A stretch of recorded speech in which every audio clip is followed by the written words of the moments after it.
Okay, so let's get right into it.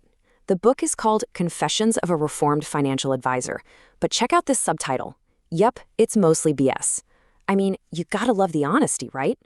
It's making a huge claim, so let's see if it backs it up. And it kicks off with a question that, let's be real, you've probably asked yourself a million times.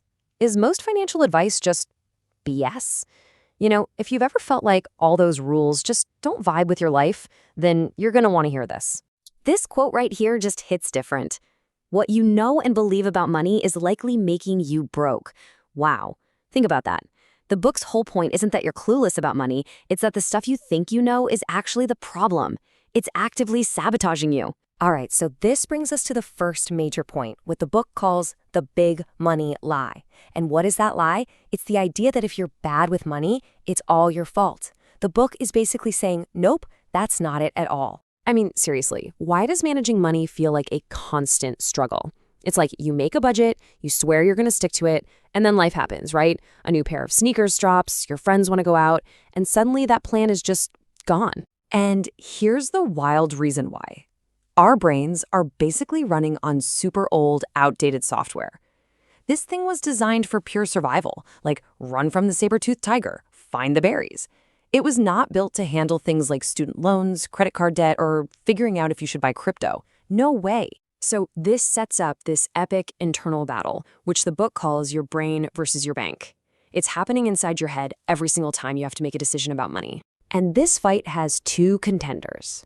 In one corner, you've got your feeling brain. This is the part of you that's super fast, impulsive, all about those emotions and wanting things right now. And in the other corner, you have the thinking brain. It's slow, it's logical, it's trying to plan for the future. So, when a limited time offer pops up on your screen, who do you think wins that fight most of the time? Yeah, exactly. Okay, so this inner conflict creates these little mental glitches or biases that can totally wreck your finances, like loss aversion. That's why losing 20 bucks feels a million times worse than the joy of finding 20 bucks. Or overconfidence. You crush it at a video game and suddenly think you're going to be the next Warren Buffett on the stock market. And my favorite, confirmation bias. That's you literally searching for articles that say why you deserve those new sneakers instead of, how to build a savings account. So that's the problem, and it's a big one. But here's where it gets really interesting. The book isn't about fighting against your own brain. It's about finding what it calls your money temperament. So what even is a money temperament?